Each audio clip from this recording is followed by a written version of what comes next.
Hi, everybody, and thank you for watching our podcast. I like to do this every couple of months and showcase things that are happening in our amazing school district. I am Rhonda Taylor, and I'm the superintendent of the Lakeside Union School District. I like to showcase our schools and the events that are happening and new things that are coming along, as well as a business or two. Today, we just have the one. And an organization, I don't have one this time, but I will definitely have one next time. But we do have our Boys to Men. So they are our first guests, and that is an organization within our school. So I didn't get a club this month, so I was really sad about that. We'll try again next month. I am going to bring in Mr. Albert Reed, and he is from an organization called Boys to Men, and he's going to explain to us that what they do for our young men in our middle schools. Hi, welcome, Albert. Hi, how are you doing, Rhonda? I'm good. Thank you for joining us today. And so we're live, and we're going to talk about the awesome organization Boys to Men. I met you when you and your team actually at Lakeside Middle School. You were working with some boys there, and so I just want to have you talk about your organization, your purpose, and what you're doing. Absolutely. First off, thanks for having me, on the podcast to discuss this. It's a great privilege, and it's a great privilege to be in your school district, serving the boys over at Lakeside Middle School. We're happy to have you. Yeah, thank you very much. A great team of people over there. So, yeah, a shout out to Steve, the principal, and Josh Tenney, coach, who sits with us in those circles and groups, and Sarah Carter, a counselor, and previous vice principal Zolmo Santana for helping us initiate the group last year as well. So, awesome. A little bit about our group, I guess. First off, I'm one of a team of facilitators for Boys to Men. Boys to Men Mentoring is a nonprofit. It's a 501c3 corporation. It was founded back in 1996 by three men, local men, Joe Sigurdson, Craig McLean, and Joe's father, Herb Sigurdson. Shortly after they'd, I guess, undergone what is known as the New Warrior Training with something called Mankind Project. It's a men's transformational work and initiation experience. It occurred to them, why are we doing this in our late 30s or 40s as men? And is it possible to provide something similar, to younger men, to help navigate them through a lot of their struggles or challenges that they're experiencing earlier on in life? And so come about 1997, so a year after their experience with that, then Governor of California, Pete Wilson, and wife Gail, they were promoting the goal of recruiting, I think it was 250,000 mentors in California for at-risk youth by 2000 was their goal.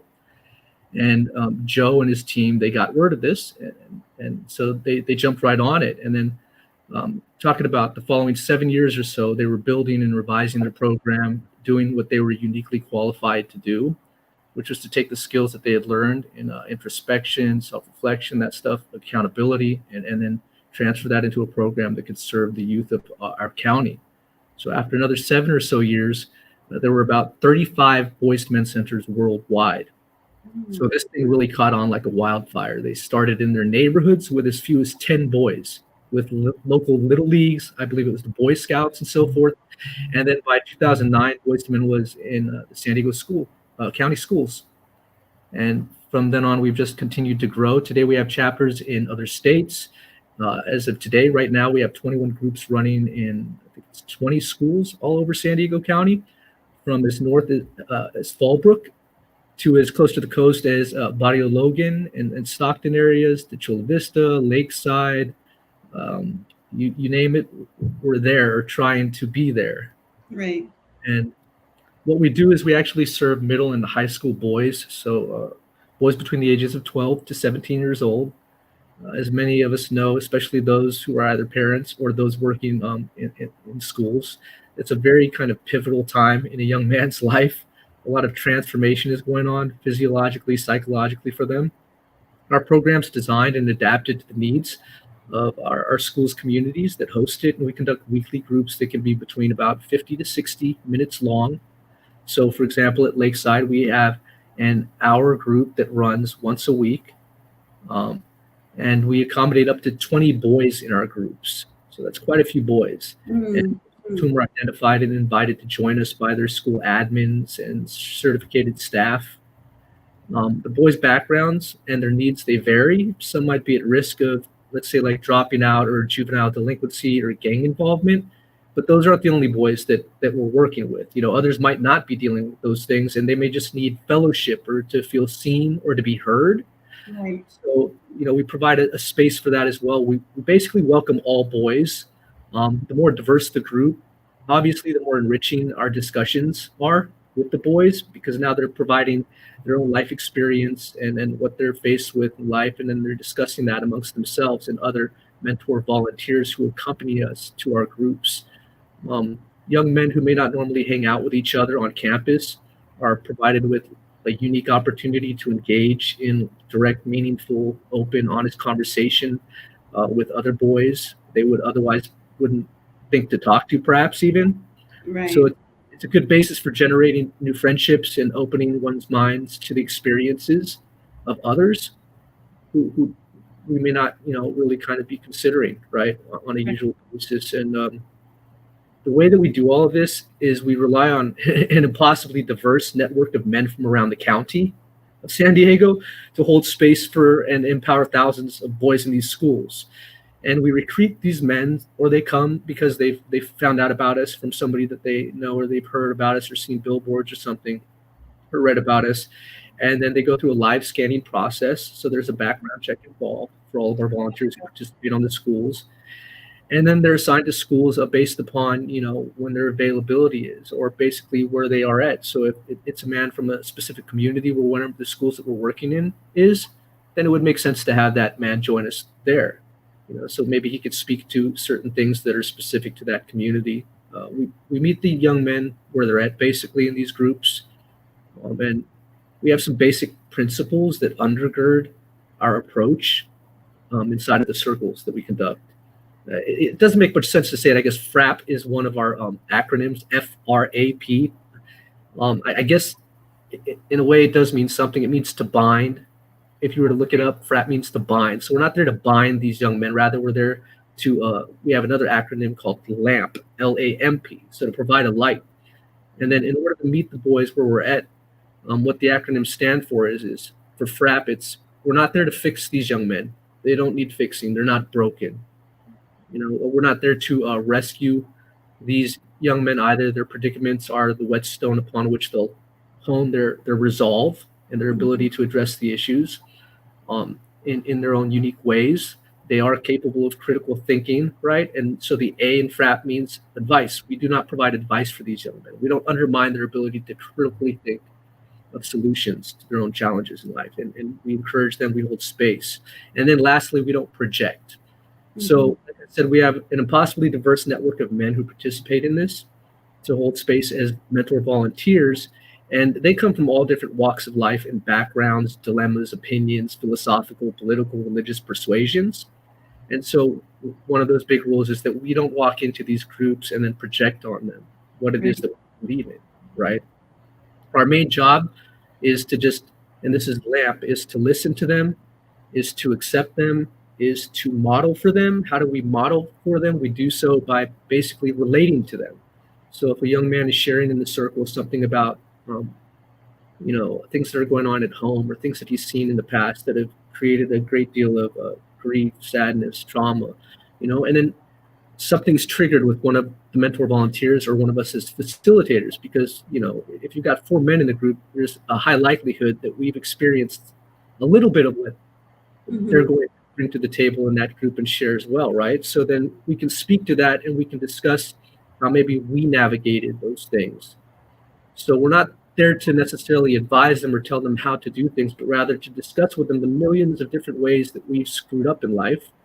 And maybe they glean something from that. They walk away with little gold nuggets that they're then willing to apply to their own life. Right. And then maybe that helps them make better decisions moving forward. And so the last thing is we also praise them. That would be the P in the LAMP acronym. So we praise these young men. So you might have boys that are struggling academically, and then maybe, a young man is getting all Fs, and then he walks into group one day and he says, hey, you know what, I managed to get one of those Fs up to a D. Well, the whole circle at that point just cheers that young man on. They rally around him. to celebrate the small victories, because it's each one of those little steps that is leading to bigger victories in their lives. And insofar as they have the encouragement behind them, then they're more likely to continue to make the decisions that will allow them to kind of continue to achieve the goals, Right. that they make for themselves.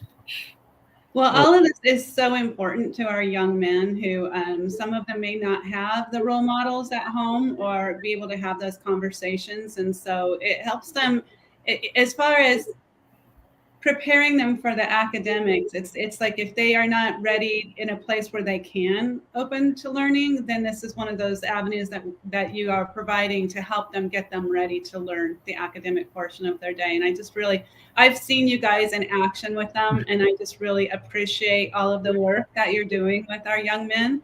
And then and we've already talked about having something for our young women too. So I mean, that's out there. And then you were talking the other day about a nature camp that you have access to. Can you describe that just a little bit?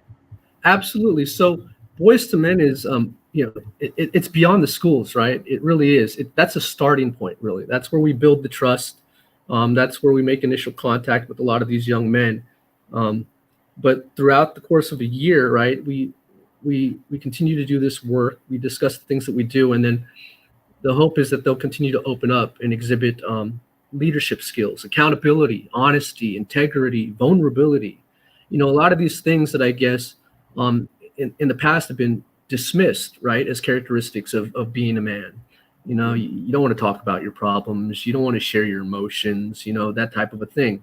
So insofar as we get boys that continue to come and they show up in this capacity where they're leading the group by modeling these characteristics that are very healthy, because people need to discuss things, right? It starts there. You get it out so that it doesn't just fester inside of you and then appear in some sort of maladaptive or aberrant behaviors. So as the groups proceed throughout the school year, we identify certain boys with the help of staff and the admins to then invite for a rite of passage weekend. We call it Adventure Mountain Weekend. Boys to Men has 16 acres of land on Palomar Mountain, and it's called Legacy Ranch. So it's a big plot of land, and we identify 16 boys at a time for each one of these events, and they go up there with a group of our adult male volunteer mentors, and then they'll also go up to the mountain with a group of boys who have already been through the program before, and those young men are called journeymen. Mm-hmm. Why are they called journeymen? Because they're still on that journey to becoming men. But now that they've accomplished the rites of passage and they've been in program themselves, they then are made to step up into positions of responsibility. And so you get what we call initiates, who will go up on the mountain with us to go further into their work, and it's kind of a really intense, emotional, but insightful weekend. Many young men come back from it. They talk about how it's changed them, and many of them stick around and they continue to be a part of our program. They go on to be journeymen, and they participate in kind of civic activities that we do around the community. And so that would be the Adventure Mountain Weekend that you were referring to. Outside of that, we also have summer programming for boys. So we take them on a lot of different activities. Like we have surf nights that we do, hiking, basketball camps with John Olive up in the North County. We have the batting cages and driving range per a stadium golf center with Barry Malberg and his colleagues over there. Again, we have civic responsibility activities. We work with the MAC Project and the San Diego Food Bank, and we do food distribution with the boys. We do Memorial Day flag raising with Greg and Janet Deering of Deering Banjo Company, and that's in Campo, right, with the Casa de Oro Alliance and the Boy Scouts there. We support and celebrate our fellow nonprofits. Like we worked with Girls on the Run before out on Mission Bay. So there's so much that Boys to Men does that's outside of this that we can offer to these young men so that they can have that sense of kind of community, and participating and doing things and achieving things and contributing, and we also have group mentoring. So open communities we host bi-monthly in the parking lot where our home offices is located, that people are welcome to join. Obviously, we have the site-based school mentoring for middle and high school, and then we have mentor trainings as well, right? So, we don't just pull people off of the street and say, okay, now join us in this group. You're a mentor, right? Right. And just lived experience and life experiences of value and can be brought into one's mentoring. We do offer trainings around that, trainings on diversity, on communication, on trust building, so that our mentor volunteers and ourselves as facilitators, who are staffed, can enter into these schools well prepared, right, with a tool set. Right. Right.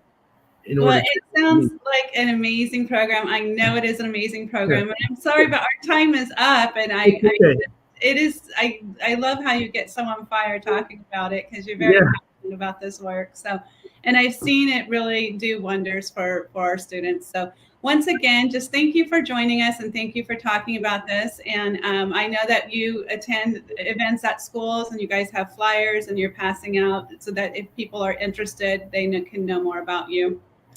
All right. Well, thank you so much, Albert. And I'm going to go ahead and put you backstage. You can log off whenever. And I just really enjoyed talking to you. I'm so glad that you did this. Thanks, Rhonda. And one other thing, if anyone wants any further information about us, feel free to give us a call at 619-469-9599, or you can go to boystomen.org. Okay? Absolutely. Okay. Right. Thanks, Albert. We'll talk soon. Bye. Bye-bye. Okay, and our next guest is Mr. Don Wiseman. He is a current Board of Trustee, and so we'll bring him in and talk to Mr. Don. Hi, Mr. Wiseman, how are you? And we were working so well. Is your sound on? Uh-oh.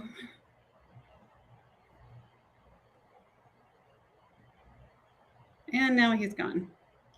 Well, that happens. Sometimes that just happens. I have two guests that have just been kicked out. So we're going to try again. Let me text him. He's trying to get back in. Can you hear me? I can hear you now. Okay. I can hear you now. Good. Okay. So here we are. This is Board Trustee Don Wiseman, and he has been on the board for a year and a half, or almost a year and a half, right? Yeah, a year and a half. Since June of 2021, I've been on the board. Well, very good. So why did you want to be a school board member? What drew you to that position? Well, actually, after 40 years in education, is 24 of which were in Lakeside, where I kind of learned to be a teacher. I was a science teacher at Tierra del Sol Middle School for 21 years, and I was the vice principal there for 3 years. It was kind of a way for me to give back to the community. Teacher friends, when there was an opening, when you left the board, Rhonda, teacher friends bugged me and said, Don, we need somebody with an education background that's a true advocate for science, because we're married to an art teacher, so we advocate for arts and sciences. So I thought this is the way I could give back and maybe use some of my expertise in the area of science and teaching and learning, and be an advocate for kids, for hands-on, minds-on learning for all kids. Awesome. So that's why I decided to apply for, and I eventually was unanimously chosen by the 4 other board members, which I'm very proud of. So nice. Yes. And so what do you like most about being a board member? Well, because you kind of get to see the policy put into practice. You get to see the things, the goals that we have set forth as the board members being put into practice. Like, for example, with the science adoption, getting to see kids work in groups, interact, and learn about the natural world, and kind of explore their own curiosity about how things work. And so you get to see policies put in action. You get to support teaching and learning on a firsthand basis. You're kind of like a grandparent. You get to go visit classrooms and play a little bit with the kids and see how they're learning and how excited they are to learn. And then, but you don't have to do the disciplining, which is kind of fun too. Yes. So. That's definitely one of the best parts. Right. So just seeing the kids and their joy is so nice, walking through. And I was in a classroom today where I got to watch a lesson over at Lakeview, and the students were just so engaged, and their energy is just amazing. So that's really the fun part of it. Like when I was on the board, that was the fun part of it for me, was going into the classrooms and seeing the learning. What has been the most, I don't know, do I want to say surprising or challenging part about being a board member? Well, I try to model decorum and how we treat people. So some of the board member meetings have gotten contentious, but I think by and large, I really like hearing people's ideas and their concerns. And maybe I don't always agree with them, but if they are willing to listen to the rationale on why I make my decisions, I'm always going to make decisions that I think promote kid first. We wanted kids to be in schools safely, and interacting with each other. And so that's in this last year with all the COVID and all the other things. Those are how I made my decisions. Is wanting to support kids staying in school, interacting with each other and with the teacher in person, because we know the kids all had a lot of learning loss via Zoom. Was not the most effective way of teaching. So we want to keep the kids in school engaged in learning and meaningful learning in all subject areas. And so, yeah. Okay. Yeah, that was, gosh, that was a really hard time. And it was a very hard time to be a board member. And so, I mean, I just every day, I'm just grateful that we're moving out of that. Surely we have other issues ahead of us, but we are moving away from that. And so I'm just happy about our main issue now is how do we get kids back up to speed? Right. What interventions can we do to make them catch up to their reading level, their math levels, and also support our signature programs like science, arts, and language immersion. All those are also important, because anything that links kids to school are going to make them want to learn and be in school and actually improve their test scores. And a kid is so much more than a test score. So that's why we have to have those music, arts, science programs, and language immersion, because we want these kids to be ready to be global citizens where they could get a job in a STEM, 8 out of 10 jobs are going to be in the STEM or STEAM fields. So we want kids to be ready to be able to do that. Yeah, agreed. So, yeah, I think that's just all part of being a board member and being out and about and doing that work. So just, Dawn, I want to thank you so much for joining us today and talking about the board member experience. And anything else that you have for us? No, I just want to say I really appreciate being part of the community, how the stadium and all the other organizations in the community, the chamber support the schools, how our schools are able to get funding for certain things through all these different organizations. And we're so lucky to be part. I've lived in Lakeside since 1987. I've taught here since 1980. My wife went to school here. My son went to school here. My wife was the art teacher at TDS. We met teaching. My son is a PE teacher at Santana High School. He played baseball at El Cap. And so I'm really tied to the community. And this is one way that I can give back to the community and really support teaching and learning at all grade levels, K-8 and pre-TK now, the little TKers. And I'm really excited about the Dream Academy up in Eucalyptus Hills, where we're going to do some kind of science, design, engineering, agriculture, because we're one of the few districts that has an ag program and trying to develop that pathway. And so hopefully I could help with that.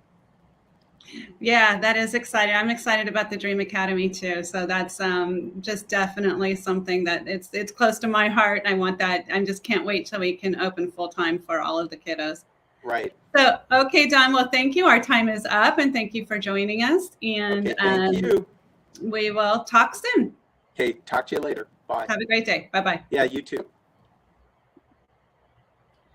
So our next guest is, he was Mike from Ray's barber shop across the street, but we're having a really hard time. He's getting in and then he's getting kicked out and getting kicked out. And so we're going to try another time with Mike from Ray's barber shop. But if you are in need of a haircut, make sure that you get over to Ray's barber shop.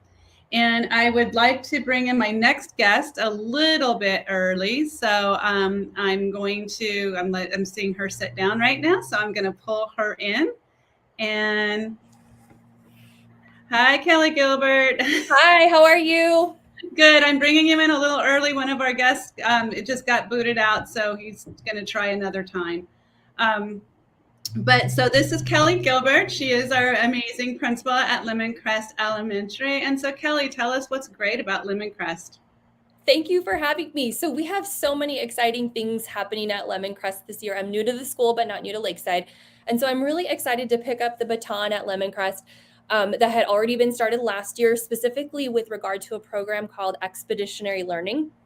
And so really what Expeditionary Learning does is it gives kids future-ready skills by giving them an immersive experience to problem solve real-world issues through literacy.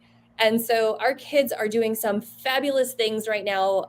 Our fifth graders just made these beautiful robots to solve problems. Our kindergartners just did this alphabet fashion show for the families of the community. And we're trying to really bring the community into the learning process as well. So we're really, really excited about this initiative. Something else that we're doing as kids emerge from the pandemic is we're trying to give them those social emotional skills to get along with each other and problem solve and collaborate in a productive way. So we're implementing something called peaceful playgrounds, where kids have a more structured environment with language to use while they're playing in unstructured time. And so that's really helping our kids learn those social skills that they missed out on through the pandemic. Awesome. Peaceful Playgrounds is such a great program. So are you seeing, what does this do for kids as far as, yes, it gives them the language, but it also helps them to, I believe, problem solve if they're having a problem on the playground? Definitely. So one of the things that we're teaching our kiddos is the difference between things that are a big deal. This is an emergency. We need to get an adult involved, and this is how we appropriately do that.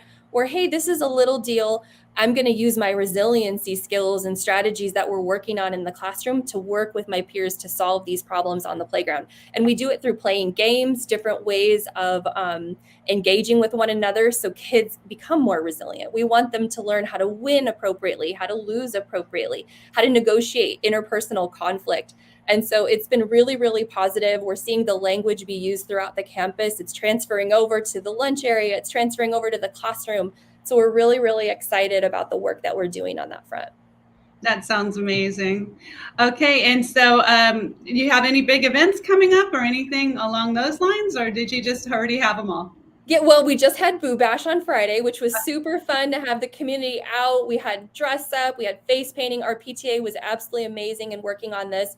It's also Red Ribbon Week, hence my red. And today is Red Day. And every day this week, we're dressing up to celebrate staying away from drugs, saying no to drugs. And tomorrow we're having a very special BMX assembly where they're going to come out with their bikes and perform for the kiddos. And we're going to talk all about drugs and how to just take care of our bodies in a way that's healthy.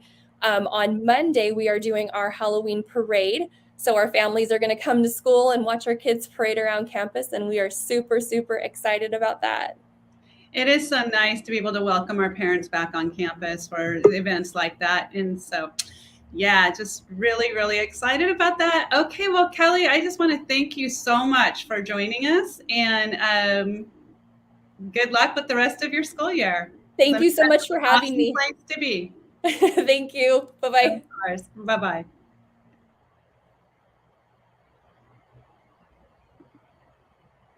Okay, I'm going to try and bring in Mike from Ray's Barbershop. He is really trying to be here. I know he's having a hard time with his connection. Let's see, will it happen? This happens, and it's just so sad. He's texting me saying he's in. Can you hear me, Mike?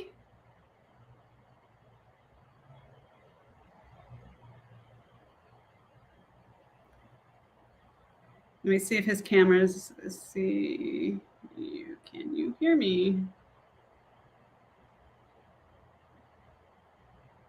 We might have to bring Mike in another time. I think I can hear you. Mike, can you hear me?